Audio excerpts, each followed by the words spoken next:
The studio audience applauded when my sister held up the contract that was supposed to prove she wrote The Glass Orchard. The applause was not spontaneous. Rachel Kim, the producer, had timed it to begin after the camera found the first page. The cue sheet called it Applause Bed 3. Warm and supportive. 4 seconds before Camille Park asked the opening question. I knew because I had written the story Bible that became the segment's production Bible. I also knew the contract was fake. Sophie Zhou held it between 2 manicured hands as if the paper had chosen her. She wore a white suit with a narrow gold chain at the throat. On the wall behind her, an adaptation poster glowed beneath the words, The Glass Orchard, created by Sophie Zhou. My name was nowhere on it. The monitor beside camera 2 showed the close-up that would be used for the network's social clip. The fake creator line was sharp enough to read from the guest chair. Creator of record, Sophie Zhou. Mina Zhou, unpaid editorial assistant. Camille turned toward my sister with her calm television smile. I signed this 3 years ago. Sophie told the camera. Mina helped polish a few scenes, but the world was always mine. The red tally light came on. Live. I looked at the page, then at the woman reading it. In my first life. I had walked onto this same show with a folder of drafts and a throat full of panic. I had believed that if I put enough proof on the table, the truth would become easier for decent people to choose. I had been wrong about the people. The first interview had been scheduled to celebrate Lantern House Media's 2-season adaptation deal. The network wanted a family story, 2 sisters, 1 impossible orchard, and the devotion that turned a private manuscript into a national obsession. My father Daniel called it a good news segment. Sophie called it her moment. I called it the first time my name disappeared from a room full of people who had seen me write every line. Before the cameras rolled, Daniel squeezed my wrist under the table. Do not embarrass the family on television, he whispered. I had brought chapter timestamps, cloud comments, the anonymous submission email, and the original contract Marcus Lee had sent to my private account. I had placed every page in a blue folder because my mother had taught me that organized proof was harder to dismiss. Sophie had brought a cream-colored handbag and the necklace our mother left me. She held the necklace where I could see it. Tell the truth after the interview, she whispered. I will give it back when this is over.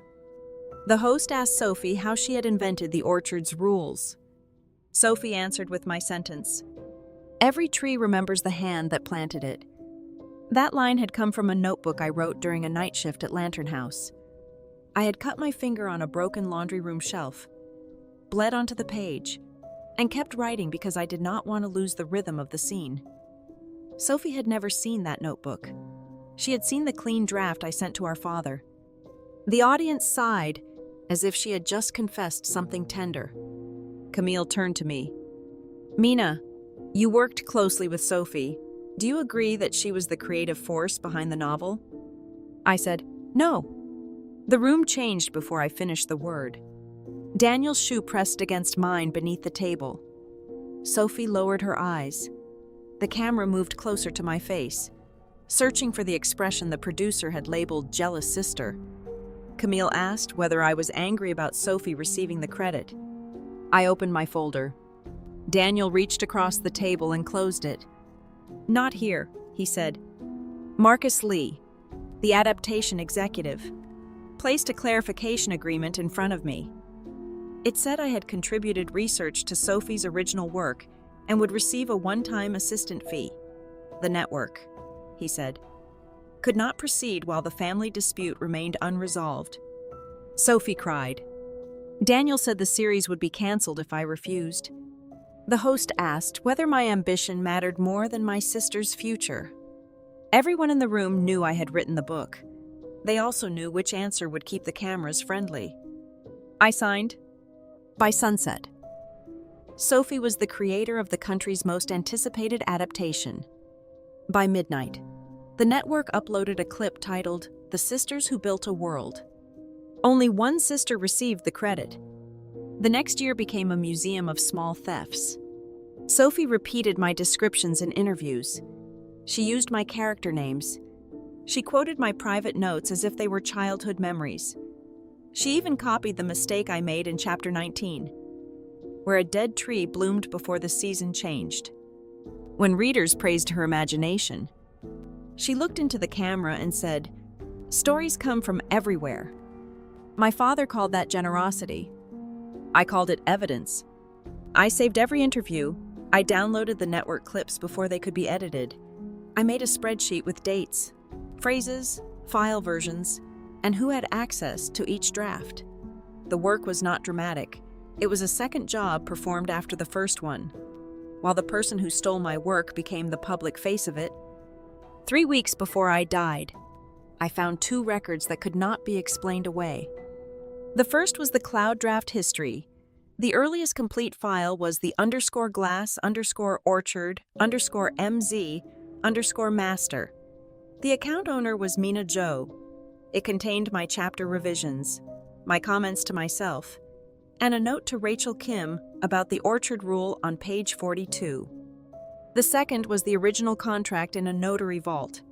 Page 2 named me Creator of Record. Schedule B listed the draft folders, Character Bible, and derivative rights as my work product. Sophie was listed as spokesperson and consultant. I took a flash drive to my father. He found me in the archive room beneath Lantern House. I had expected anger. I had expected him to deny the file. Instead, he took the drive from my hand. "You always turn proof into punishment," he said. "I am trying to stop you from turning theft into a family tradition." He told me the network had already invested millions. He said Sophie could not survive the humiliation. He said the company would lose its investors if I made the dispute public. When I asked why the fake contract used a different creator clause, he said formatting errors happened. When I asked who printed it, he said I was becoming dangerous.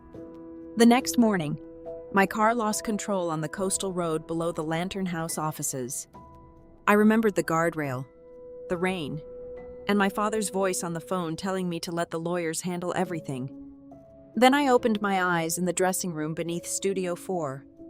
The clock said 8:42 a.m. The live interview started at 9. On the table beside me lay the same contract Sophie would hold on camera. The printer was still warm. A strip of white paper curled from its tray. I did not touch the signature page. I looked at page 7.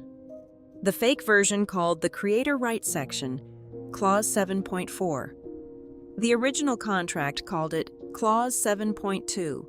The missing paragraph protected my draft history and prevented a public credit transfer without a separate signed assignment. My pulse stayed steady. I had 18 minutes to change the interview. I did not need to shout that my sister was a liar. I did not need to carry every draft onto the stage. I only needed to make sure the cameras recorded her choosing the wrong words. In the first life, I had treated proof like a weapon I needed to swing myself. I had carried the flash drive from office to office, asking people to look at the dates, the comments, and the account name. Each person had found a reason to hand it back. The network attorney said the cloud history proved only that I had edited a document. Daniel said the account name was a family convenience. Sophie said she had dictated scenes while I typed. The board asked whether I had witnesses who could remember a sentence from 3 years earlier. That was why the original contract mattered. It did not remember feelings. It remembered a signature, a schedule, and a right that could not be transferred by a publicity decision. I had found the contract in my mother's notary vault after searching through 7 boxes labeled with furniture invoices. The vault clerk had told me the file had been requested twice that month. The first request came from Grace. The second came from an address belonging to Daniel's office. I never got to show the record to a judge. This time, I would not let the proof remain inside a folder that could be taken from my hands. The interview would create a second record. Sophie reading the exact language, the network displaying the source history, and the cameras preserving every reaction before anyone could call it a family misunderstanding. I turned the contract face down. Then I called the one person who had never confused family peace with the truth. "Grace Lynn," I said when she answered. "I am awake." Grace was silent for one breath. "Where are you?" "Studio 4. The live interview is in 18 minutes. "Are you hurt?" "No." "Then do not confront them backstage." That was Grace. She could hear a crisis in the space between two words, but she never let the crisis choose the first action. "Bring the original contract," I said. "I already know where it is." "I need the certified copy, the vault receipt, and the audit trail." "I will be there before the opening." The call ended. I sat in the dressing room and rebuilt the beginning of my life with The Glass Orchard. 3 years earlier, I had written the first chapter in the laundry room of our mother's apartment. The washing machine shook the floor every time it entered a spin cycle. I balanced my laptop on a detergent box and wrote between shifts at Lantern House Media, where my official job was story coordinator and my actual job was repairing everyone else's endings. I was good at finding the moment a character lied. I was less good at noticing when my family did it. The story began with a girl who inherited an orchard where every tree carried a memory. She could not change the past by cutting a branch. She could only decide who was allowed to harvest from it. I wrote the first 30 pages under the anonymous name Orchard Mina because I did not want Daniel reading a book about inheritance while he was still trying to sell the apartment my mother left me. The first chapter went viral on a writing forum. Readers argued about whether the orchard remembered love or only possession. Someone made a map of the trees. A small publisher asked for a full manuscript. Sophie found the message before I did. She was studying performance at the time. She had a beautiful voice, a camera-ready smile, and no patience for blank pages. She could read a paragraph and make it sound like a confession. She believed that if people could see the person behind a story, they would forgive any weakness in the story itself. "You should let me become the public face," she told me. Daniel agreed. "Readers want someone they can see." He said, "You can keep writing quietly. Sophie can do interviews."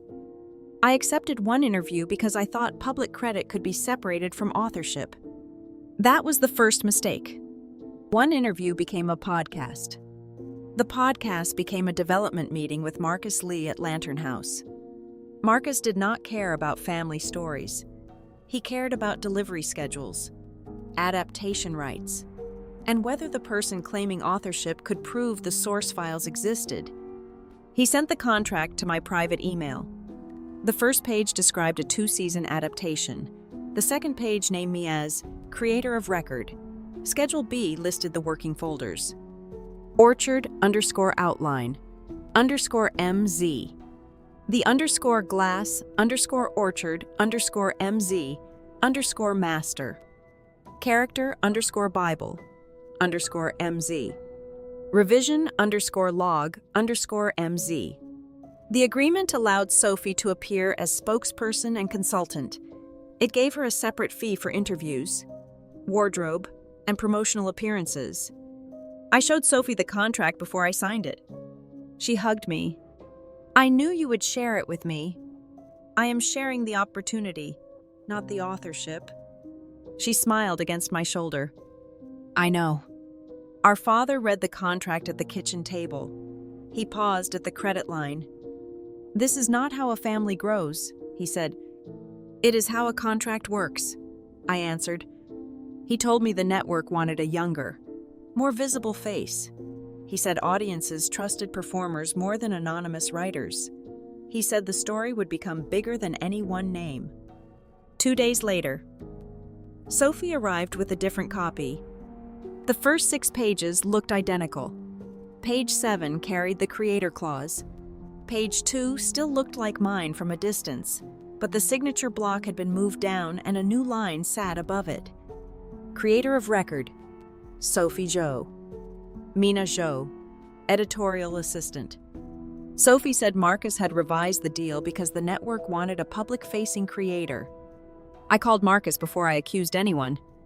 He said he had never sent that version. I asked him to forward the original email headers. Before I could save the call, Daniel took my phone. "Do not accuse your sister over a formatting error." The sentence worked because I wanted my family to be innocent. At the first Life interview, Camille asked Sophie how she created the orchard's rules. Sophie answered with my line about every tree remembering the hand that planted it. Daniel stopped me when I reached for my folder. The network showed a teaser featuring Sophie's face. The clarification agreement appeared after the cameras had already framed me as unstable. This time, the fake page was still warm from the printer. I read it carefully. The wrong clause number was not the only weakness. The fake copy removed the sentence that linked the creator's rights to the source file ledger. It also changed the cross-reference from Schedule B to Schedule C. Whoever altered it wanted the page to look like a harmless publicity copy while quietly severing the evidence chain. The page also carried a tiny printer mark near the lower margin, in the first Life. I had missed it because the network's copy machine had trimmed the edge before the contract reached the stage. This time, the mark was still visible, an internal code used by Lantern House's legal printer, followed by the initials DZ-14. I had seen those initials on Daniel's investor packets. They were not Sophie's initials, and they were not part of the network's public template. The code gave the fake page a birthplace.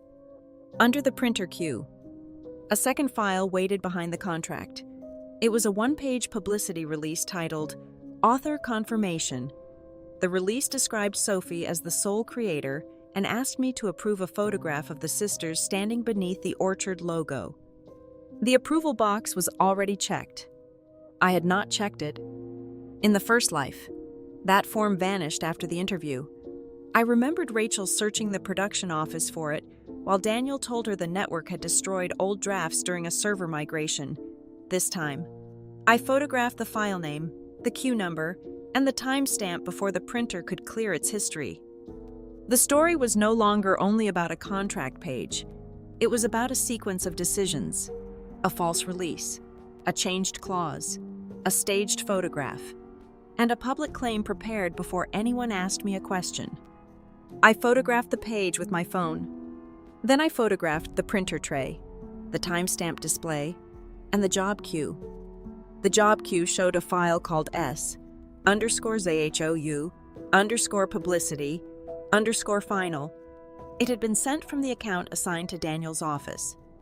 I did not delete the image. I sent it to Grace. "Keep your phone on," I wrote. A knock came at the door. Rachel Kim, the producer, stood outside with a headset and a cue sheet. She was younger than she had been in my first Life because the network had promoted her after she saved a failing morning show. Her eyes moved from my face to the contract on the table. "You are supposed to be in makeup. I need to know what the segment is called." She looked at the cue sheet. Author Spotlight, the sister who built an orchard. Who is listed as author? Rachel hesitated. Sophie. Who wrote the story Bible for the segment? She turned the page. The production packet credits the source material to S. Zhou. Not Mina Zhou? That is what I am trying to verify. I showed her the clause number. Rachel's expression changed, not belief, recognition. That is not the version in my production packet. Where is your packet? Control room. Do not let anyone replace it. She looked toward the hallway. Daniel told me the family had settled the credit issue. Daniel told you to stage applause before the first question? Rachel's silence answered. I gave her one instruction. Keep the cue sheet visible when the camera goes live. Why? Because the real source code is written there. She wanted to ask more, but a makeup assistant called her name. Before she left, I added, if they ask me whether Sophie wrote the book, I will answer, if they ask Sophie to read clause 7.4, let her finish. Rachel folded the cue sheet once. That sounds like a legal trap. No, it is a reading exercise. At 8:51, Grace called. The certified copy is in my hand. Marcus signed the vault receipt. The audit trail is attached. Did you bring the original page? I brought the entire agreement. Keep it sealed. Until they deny the copy? Until they read it. Grace understood. That was the difference between a lawyer and a relative. A lawyer did not ask whether public proof would hurt the family. A lawyer asked whether the record would survive the room. At 8:54, Daniel entered without knocking. He wore the charcoal suit he used for investor meetings. In his hand was a small envelope. "Your sister is nervous," he said. "You need to reassure her." "About what?" "About the segment. The segment says she wrote my book." He smiled, as if I had made a clever joke. "Publicity language is not a legal finding." "Then why is the contract page numbered wrong?" His smile disappeared. He placed the envelope on the vanity. "That is a payment adjustment. Sign it after the interview." I opened it. The page described a one-time consulting fee and a confidentiality clause. It required me to release any claim concerning the glass orchard in exchange for a payment smaller than the cost of the car I had lost in my first life. I photographed it. Daniel reached for the phone. I stepped back. "Touch me again," I said. "And the studio camera will have a second story before the segment begins." He stared at me. The old me would have apologized for the threat. The new me walked past him toward the stage. The contract was still in Sophie's folder. The wrong clause was still waiting. Grace arrived at Studio 4 carrying a narrow black case and a blue folder sealed with a notary strip. She did not bring a speech. She brought the original contract, the vault receipt, and a printed audit report showing every transfer of the document after Marcus signed it. "The vault released the certified copy at 8:31, she said. Marcus signed the receipt. The registry entry is time-stamped. I opened the blue folder just enough to see page 2. Mina Zhou, creator of record. The letters looked ordinary. That was why they mattered. Grace also showed me a second page. It was the version of the payment schedule Daniel had offered me in the dressing room. "The confidentiality clause is broader than the fee clause," she said. "If you sign it, they can argue you released every authorship claim, including claims you have not discovered yet." I know. How? Because I signed a similar page in the first life. Grace's eyes hardened. I told her about the clarification agreement, the assistant fee, the necklace, and the way Daniel had used the network's investment to turn my signature into proof that I had agreed. She did not interrupt. "When I finished," she said, "this time, do not sign anything because someone is crying. I am not planning to." In the hallway, Rachel was arguing with Daniel. "The segment is already announced," Rachel said. "If Sophie says Mina was only an assistant, we need a clean answer from Mina." Daniel saw me. "There she is. Tell Rachel you are going to support your sister." "I will support the interview. Do not make this a courtroom." "You brought a contract to a live broadcast. You made it a courtroom before I arrived." Rachel looked at the blue folder in Grace's hand. "What is that?" "The certified creator agreement," Grace said. Daniel stepped between us. "Counsel does not need to be involved in a family interview. Your family interview contains a public authorship claim." Grace replied, "Counsel is exactly where it belongs." Sophie came out of makeup wearing the white suit and the smile she used when strangers praised her bravery. "Mina," she said softly, "please do not ruin this for me." In the first life, that sentence had worked. This time, I looked at the page in her hand. "Which copy are you reading?" Her smile paused. "The signed copy." "Then read clause 7.4 exactly as printed." Daniel's face changed. Sophie glanced at him. "There is no reason to make the segment technical," he said. "I agree," I replied. "That is why Sophie can read it herself."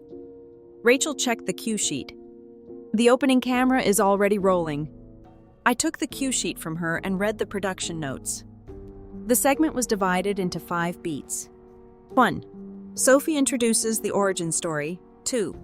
Camille asks about Mina's editorial role. 3. Sophie displays the contract. 4. The audience applauds the sisters' shared history. 5. Mina thanks Sophie for bringing the story to life. The fourth beat had a note in Rachel's handwriting. Do not show page 7 until after applause. I turned the sheet around. Why is page 7 hidden until after applause? Rachel looked at Daniel. I was told it was the reveal. It is the lie, I said. Daniel reached for the paper. Rachel pulled it back. That small movement was the first public consequence of the morning. He had told her to manage a segment. She had decided to protect the record. Grace caught my wrist before I walked toward the stage. If they cut the feed, we still have the audit trail. They will not cut it before she reads the clause. Do not rely on their fear. I am relying on their format. They need the page on camera. And if Camille changes the question? Grace asked. Rachel has the production cue sheet. The page 7 reveal is already scheduled. If Daniel orders the control room to skip it, then the skipped beat becomes visible. The audience will see the page in Sophie's hand and hear the host refuse to ask about it. Either choice creates a record. Grace looked toward the glass control room. You planned for the network to protect itself. The network is not my ally. It is a witness with expensive equipment. I asked Rachel to leave the raw camera feed running even if the segment went off script. She said the control room could cut to a holding card, but only if the executive producer signed the log. I asked her to make sure the log stayed visible. The request changed her posture. She was no longer helping me win a family argument. She was preserving a production decision that could be audited later. I also asked her to keep the audience microphones open. The first interview had used a canned applause track to make my silence sound hostile, if the room reacted this time. I wanted the reaction to belong to the people sitting in it. You are building a chain of custody out of a television segment, Rachel said. They built the lie out of a television segment. I am using the same material honestly. Grace studied me. You have changed. I have stopped asking the room to be kind. The stage lights warmed my face. The audience applauded when I took my chair beside Camille. Sophie sat across from me with the fake contract open between us. Daniel stood behind the camera line. Watching for the moment, I became emotional. I gave him nothing. Camille began with the introduction. Today we are meeting the sisters behind the glass orchard, the fantasy drama that Lantern House is bringing to television. Sophie, when did you realize the orchard belonged to you? Sophie looked into camera 1. When I understood that a story needs a voice, Mina had the ideas, but I gave them shape for the world. That sentence was not in the contract. It was in the prepared script. Rachel's cue sheet called it the humanizing bridge. Camille turned to me. How did you support Sophie during development? I wrote the manuscript, the character Bible, the chapter ledger, and the adaptation notes. The audience shifted. Sophie smiled, as if I had given a generous answer. Mina handled organization, she said. She was always good with folders. Camille glanced toward the contract. You brought the original agreement. Yes, Sophie said. It proves Mina was my editorial assistant. I folded my hands on the table. Then please read clause 7.4. Sophie reached for the microphone. The red tally light came on. Before she began, I noticed something on the monitor. The close-up showed the creator line clearly, but the bottom of the page was cut off. The page had been cropped to hide the Schedule C reference. I leaned toward the camera. Please widen that shot. Rachel heard me through the studio monitor and changed the framing. The entire page appeared. Sophie looked towards the control room. Her expression was still pleasant, but the muscles near her mouth had tightened. Camille asked, Is there a problem with the framing? No, Sophie said quickly. The page is just dense. Then read it. She looked down. Sophie read the heading first. Clause 7.4. creator attribution, and editorial support. Her voice was steady. She had rehearsed the sentence in front of a mirror. Sophie Zhou is recognized as the original creator of The Glass Orchard. Mina Zhou provided unpaid editorial assistance and agrees not to claim authorship, adaptation rights, or public credit. The audience made a small sound. Camille looked at me. Did you sign that? No, but I want her to finish the paragraph. Sophie turned the page. The fake contract continued with a cross-reference. The creator's chapter ledger is attached as Schedule C and identifies the original drafting account. Sophie stopped. Daniel moved behind the camera line. Schedule C is not part of this interview copy, he said quickly. Rachel looked down at her cue sheet. It is listed in the production packet. Daniel stared at her. Camille leaned forward.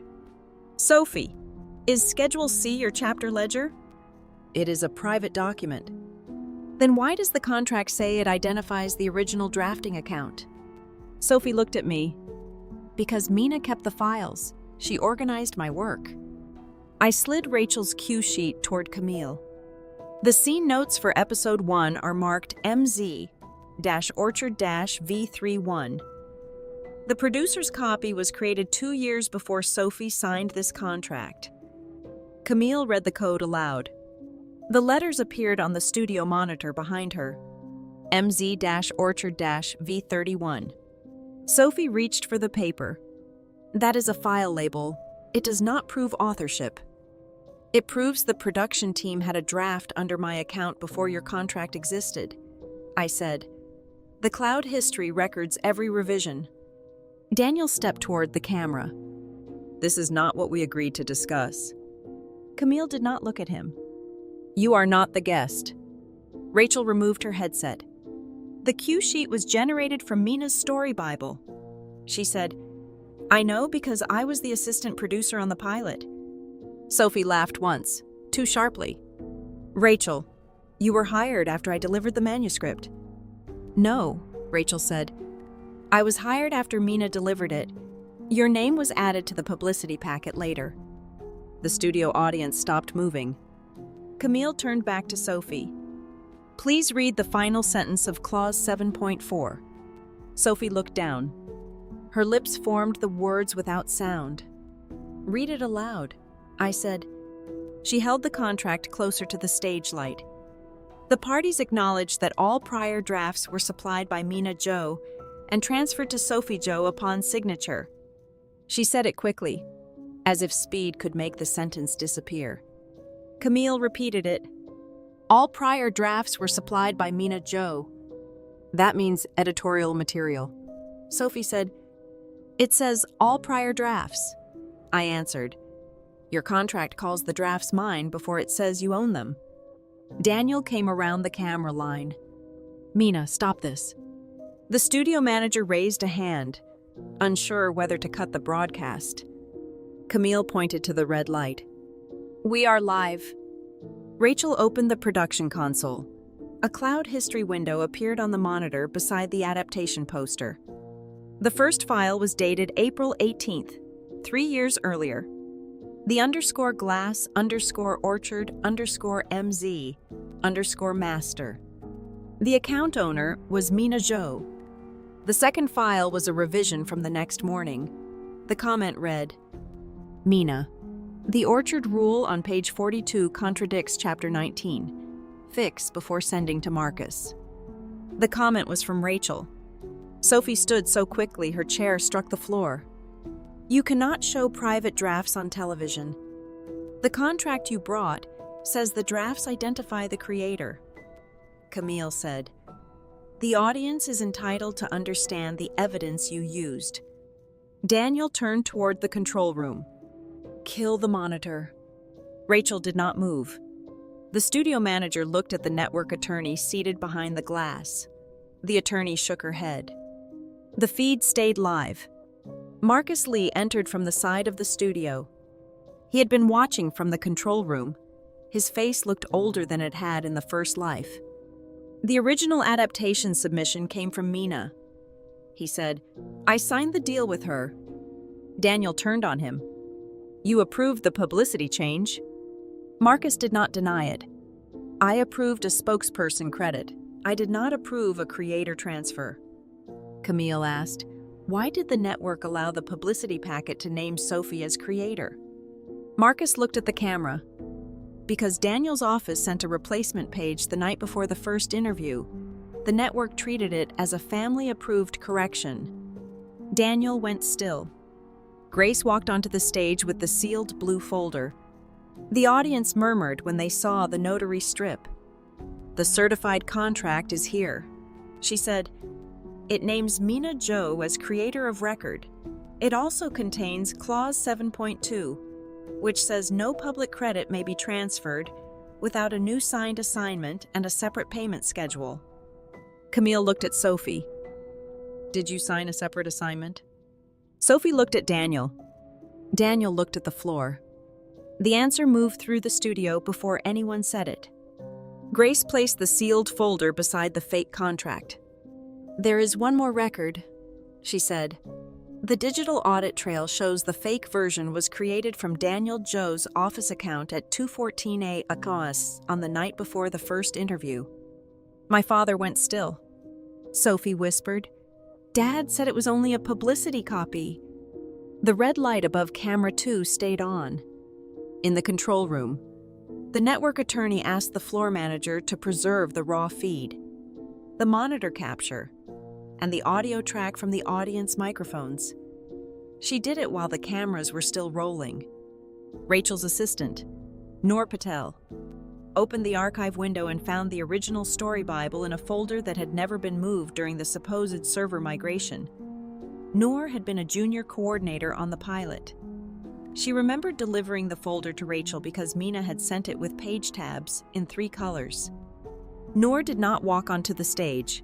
She did something more useful. She placed the archive path, the file owner, and the upload date in the control room log, then signed her name beneath the entry. Sophie saw the monitor and understood that the evidence was no longer sitting in one person's phone. It existed in the production system, the legal system, the camera record, and the memories of employees who had been told to forget it. Daniel tried to reach the control room door. The floor manager stopped him because the segment was live and only credentialed staff could enter during a broadcast. "My daughter is on that stage," Daniel said. "So is the contract." The manager replied, "That sentence would appear in the raw audio, though the audience on stage could not hear it."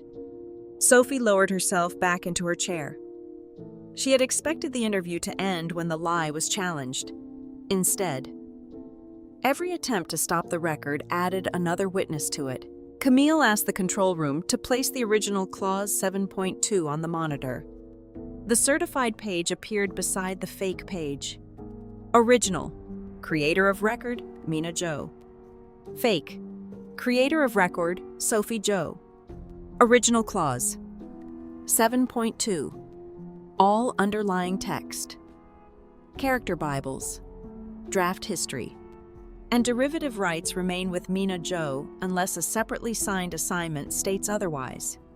Fake Clause 7.4. Mina Zhou provided unpaid editorial assistance and agrees not to claim authorship, adaptation rights, or public credit.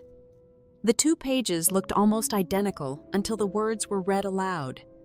Sophie sat down. "I did not write that," she said. "You read it on live television," Camille replied. Daniel's voice broke. "I was protecting the family. You were protecting the deal," I said. Marcus lifted a second document from Grace's folder. The network's payment schedule lists Mina as the original creator. Someone replaced the credit page before the publicity packet was printed. Rachel pointed to the Cloud Audit. The replacement was uploaded from Daniel's office account. Sophie's manager downloaded it at 6:03 a.m. Sophie looked at her hands. "I thought Mina had agreed to let me represent the story." "You knew you did not write it," I said. She shook her head. "Dad said the network would cancel everything if I admitted it." Daniel reached for the fake contract. Grace placed her hand over the page. Do not remove evidence from a live set. Camille turned to Marcus. Who authorized the publicity packet? Daniel's office sent the final file. The network's legal assistant approved the layout because the contract page carried a signature block. Did anyone compare it to the signed agreement? Marcus looked at the floor. Not until this morning. That admission changed the story again. The family had not merely forged a page. The network had accepted a substitute because the substitute was easier to print. I had spent a year blaming Sophie for every stolen sentence. The live record showed a wider system. A father who changed the file. A sister who accepted the name. An executive who chose a smooth launch over a difficult verification. And a publicity team that preferred a clean story to a true one. Grace opened the audit report. The 2:14 a.m. file was created from Daniel's office account. At 2:19, it was uploaded to a shared folder called press_final. At 2:21, the network's layout server rendered a PDF. At 6:03, Sophie's manager downloaded the PDF. At 6:18, the file was attached to the interview packet. Camille asked, "Can those times be verified?" "The server logs are included," Grace said. Rachel looked toward the glass control room. "I can verify the layout render. My assistant received the PDF at 6:20. "Why did you not question the creator line?" Camille asked. Rachel answered before Daniel could. Because the page was labeled final, and the story team had already been told the sisters had resolved the credit issue. The phrase "resolved the credit issue" hung in the studio. It was not a legal term. It was a way of making a theft sound finished. The phrase had appeared in 3 emails that morning. Rachel had shown them to me in the hallway while the makeup team adjusted Sophie's collar. Daniel wrote that the family had resolved the credit issue and asked the network to avoid language that might reopen it. Sophie's manager wrote that Mina had agreed to remain behind the scenes. A legal assistant copied both messages into the publicity approval thread without asking for the signed assignment. The emails did not prove who wrote the novel. They proved who had been told that I had surrendered it. That distinction mattered. A false conclusion could be corrected. A false instruction could explain why an entire company repeated the wrong name. Grace placed the emails beside the contract. "The chain is now visible," she said. The altered page created the claim. The publicity release repeated it. The email thread treated repetition as consent. Camille asked whether the network had a policy for creator disputes. Evelyn Hart answered from the edge of the stage. A creator credit cannot be transferred by a publicity packet. It requires a signed assignment reviewed by legal. Was that review completed? Not for this page. Why not? Evelyn looked at Daniel. Because the packet was submitted as a correction to an already approved credit. The word correction made Sophie look at the floor. They had not introduced a new author. They had corrected me out of the story. Marcus brought a third document. This is the original development submission. Mina's private email sent the manuscript to Lantern House on April 18th. Sophie was copied only on the later publicity correspondence. Sophie looked at me. "You never told me you sent it." "I told you before you became the face of it. You told me it was a family project. I told you the opportunity was shared. I never gave you my name." Daniel spoke over us. Everyone understood the arrangement. "No," Grace said. "The contract did not." A production assistant approached the stage with a paper cup. Rachel stopped her. "Do not move anything." The assistant froze. Rachel pointed to the original and fake pages. "Keep the camera on both." The studio manager asked whether the audience should be cleared. Camille refused. "The segment is live. The audience is part of the record." My father looked at me. "Do you understand what you are doing to your sister?" "I am letting her keep the words she chose." Sophie stood. "Why did you wait until today?" "Because today is the first time you brought the fake contract to a room that can record you reading it." She looked toward the audience. "I was scared." I was scared too. You had the files. I had files. You had our father's permission, the network's applause, and my signature from the first life. She stared at me. What first life? The question slipped out before she could stop it. I could not tell her about the road, the guardrail, or the clock. I could only tell her what the evidence proved. I remember what happened after I signed. I remember the clip. I remember hearing my sentences in your interviews. I remember discovering the original contract and realizing everyone had decided my proof was cruelty. Her expression changed, but not into remorse. It changed into fear that the story might no longer belong to her. Camille faced the camera. Lantern House Media has confirmed that the contract shown during this interview is not the certified creator agreement. The network is suspending the adaptation announcement pending an authorship review. The studio manager finally cut the applause track. There was no music, no transition, no soft way to end the segment. Grace placed the original contract under the camera. The silver notary seal caught the light. The audience saw my name. The network did not end the feed. It moved the camera closer. Camille asked the control room to place the original Clause 7.2 beside the fake Clause 7.4 one more time. The certified page appeared on the left. The altered page appeared on the right. Original. Creator of record, Mina Zhou. Fake. Creator of record, Sophie Zhou. Original Clause 7.2 protected the underlying text, character Bibles, draft history, and derivative rights. Fake Clause 7.4 erased those protections and required me to abandon any claim to authorship. The words were not similar enough to be a formatting error. They were a transfer of ownership disguised as publicity. Sophie sat beneath the monitor. I did not ask Dad to change the clause. You accepted the new name. I thought it was temporary. Temporary credit becomes permanent when the poster, contract, press packet, and payment schedule all repeat it. Marcus lifted the payment schedule. The network's legal file still lists Mina as original creator. The altered page was inserted only into the public-facing packet. Rachel pointed to the cloud audit. The replacement was uploaded from Daniel's office account. Sophie's manager downloaded it at 6:03 a.m. Sophie looked at me. I thought Mina had agreed to let me represent the story. You knew you did not write it. She shook her head. Dad said the network would cancel everything if I admitted it. Daniel reached for the fake contract again. Grace covered it with her hand. Do not remove evidence from a live set. My father looked at the cameras. Turn them off. Camille answered him. The cameras are owned by the network. The network is destroying my family. The network is documenting a disputed contract. That sentence made the room colder. It gave the network a legal distance from the people who had used it. A network counsel stepped onto the edge of the stage. She introduced herself as Evelyn Hart and asked Grace whether the certified copy could be authenticated on air. Grace gave her the vault receipt. The notary strip corresponds to the registry entry. Marcus Lee signed the release, the page numbers, signature positions, and file hash match the stored agreement. Evelyn examined the documents. The fake page has no registry mark.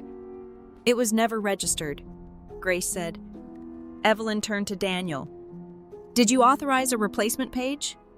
Daniel's mouth opened. No answer came. Evelyn looked towards the control room. Preserve every server log from last night. No one deletes, edits, or transfers the production packet. Rachel nodded and locked her console. That was the moment the family dispute became an institutional investigation. The public story no longer depended on whether I sounded convincing. It depended on records other people were now required to preserve. Camille read the network statement into camera 1. Lantern House Media has confirmed that the contract shown during this interview is not the certified creator agreement. The network is suspending the adaptation announcement and opening an authorship review. My father closed his eyes. Sophie turned to me. Mina, please, we can fix this privately. I remembered the first life. the folder taken from my hands, the clarification agreement, the clip that called us sisters, the year of hearing my own sentences in someone else's mouth. Privately is where you changed the name, I said. The correction can stay public. Sophie began to cry. Not the controlled tears from the first interview. These were uneven and angry. You want everyone to hate me. I want the record to stop lying. What happens to me if the review confirms you? You lose credit you never earned. What about the show? The show can be rebuilt around the person who wrote it. What about Dad? That is between you and the file he created. Daniel stood.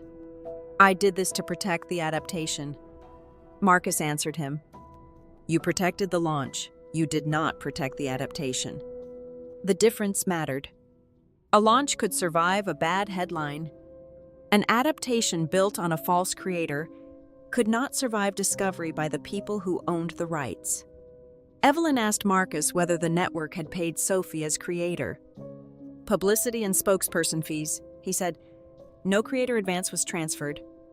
Then the payment schedule was never validly amended. Grace turned to me. Do you want to make a statement? I looked at the camera. I wrote The Glass Orchard. The certified contract names me. The cloud history. Production cue sheet. An audit trail confirmed the source of the work. I am not asking the audience to choose between sisters. I am asking the network to credit the person whose name appears on the original record. Camille nodded. The sentence was less dramatic than a confession. It was stronger because it did not require anyone to love me. The interview ended 12 minutes early. The fake contract remained on the table. No one was allowed to take it. The floor manager photographed the paper before the audience was dismissed. Evelyn placed it in a transparent evidence sleeve. The sleeve received a production number, a time, and the names of everyone who had touched the page after the broadcast began. Daniel watched the process from behind the camera line. You are treating a family document like a crime scene, he said. You brought it into a live studio and used it to claim ownership, Evelyn answered. That made it a network record. Sophie asked whether she could leave. The attorney told her she could go after she gave the legal team permission to preserve her manager's download log. Sophie looked at Daniel before signing the preservation notice. He tried to tell her not to. She signed anyway. It was not a confession. It was the first decision she made without waiting for him to choose the safest lie. Outside the studio, reporters gathered near the service entrance. The network's publicist wanted a statement describing the interview as an emotional family misunderstanding. I refused the phrase. Use the words disputed creator credit, I said. Use the words certified contract. Use the words authorship review. The publicist asked whether I wanted to accuse my father. The audit trail can do that more accurately than I can. Grace stood beside me while the statement was revised. Rachel sent the raw cue sheet to legal. Noor sent the archive log. Marcus sent the original submission email. The same morning that had begun with a fake page ended with 5 independent records pointing to the same name. Mine, the clip of Sophie reading the fake contract was already everywhere before the network ended the interview. By evening, Lantern House froze the adaptation deal and removed the poster from the studio wall. The network issued a correction that used my full name, not the phrase the Zhou sisters. That detail mattered. For 3 years, the company had treated our relationship as a brand. The correction treated the credit as an individual right. The next morning, Marcus sent the certified contract to the authorship review team. The review took 9 days. 9 days was long enough for every person who had benefited from the old version to decide what they remembered. Rachel released the original production cue sheet before Daniel could edit it. Camille gave the legal team the raw interview footage. Grace delivered the vault receipt, the registry entry, and the payment schedule. The network's technical team verified the 2:14 a.m. upload from Daniel's office account. Sophie's manager admitted downloading the file at 6:03. Daniel resigned from Lantern House after the legal team found 3 more publicity packets with altered creator lines. They were not all mine. One belonged to a documentary producer. Another belonged to a junior writer whose pitch had been credited to an executive's nephew. The pattern made the family story impossible to call a misunderstanding. It was a method. Sophie lost the adaptation credit.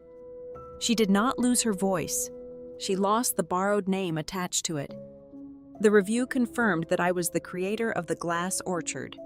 It also confirmed that the First Life clarification agreement had been obtained under a false representation of the network's legal position. Grace filed a claim to void it. I did not celebrate. The review team gave me a room with a glass wall and asked me to walk through the story's history from the beginning. They did not ask me to perform pain. They asked for dates. I showed them the first anonymous upload, the laundry room photographs of my handwritten outline, the draft folder created under my account, and the email in which Marcus requested the complete ledger. I showed them the version Sophie had downloaded from Daniel's office and the later publicity release with my name removed. One reviewer asked why I had told Sophie about the contract before I signed it. Because I believed sharing an opportunity was the same as surrendering control, I said. Another asked why I had signed the First Life clarification agreement. Because the network told me the adaptation would be canceled. My father said my mother would be ashamed. And my sister held a piece of my mother's jewelry as if it were a hostage. The reviewer wrote that down. When the meeting ended, she returned the folder to me with both hands. The gesture was small, but it reversed something I had carried for years, in the First Life. A folder had been taken from me while everyone watched. This time, an institution gave it back after reading every page. I added the reviewer's signed checklist to the project ledger. It recorded the source file, the certified contract, the publicity packet, the server audit, and the people responsible for each handoff.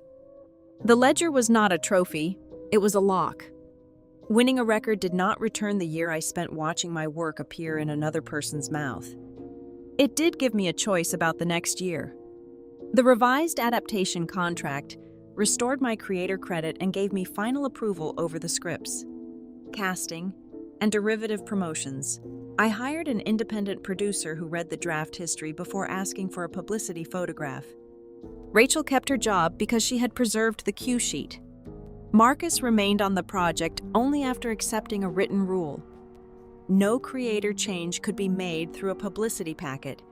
Every credit revision required a signed assignment, a separate payment schedule, and a registry entry visible to the legal team.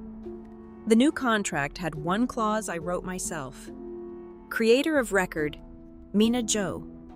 All drafts, source files, credit, and derivative decisions remain visible in the project ledger. No family member could rewrite it in a quiet room at 2 a.m. Sophie came to my apartment 3 weeks after the review. She carried the necklace our mother had left me. "I should have returned this years ago," she said. "You should have returned my name." She looked down. "Do you hate me?" Hate is another way of letting you choose the subject. I was afraid. So was I. Dad said the network would forget me. The network remembered your name because it was printed on my contract. She flinched. I took the necklace. "Did you write anything after the interview?" she asked. "Yes." "About me?" "About what happens when a person mistakes a public role for a private right." "Can I read it?" "Not if you are looking for yourself."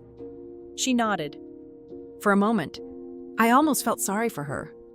Then I remembered the page she had read aloud. The words had not needed my anger to expose her. They had only needed her voice. I closed the door. On the first day of the new writer's room, Rachel asked whether I wanted Sophie removed from every reference to the project. "No," I said. "Leave the old interviews online." Rachel looked surprised. "Why?" I opened the cloud history and highlighted the original file. Because anyone who reads the contract aloud can hear who wrote the story. The new team reviewed the orchard rules. We restored the Chapter 19 tree. not because the old mistake was embarrassing, but because it belonged to the version I had written. I changed the ending of the adaptation. In the first draft, the heroine gave the orchard to the person who had betrayed her because she believed love could make ownership harmless. In the new draft, she kept the key. The change was not a revenge fantasy. It was a correction. 2 months later, the studio lights came on for the adaptation announcement again. This time, the poster read, "The Glass Orchard," created by Mina Zhou, written by Mina Zhou. Based on the original manuscript by Mina Zhou, the 3 lines felt excessive to the people who had never lost a name.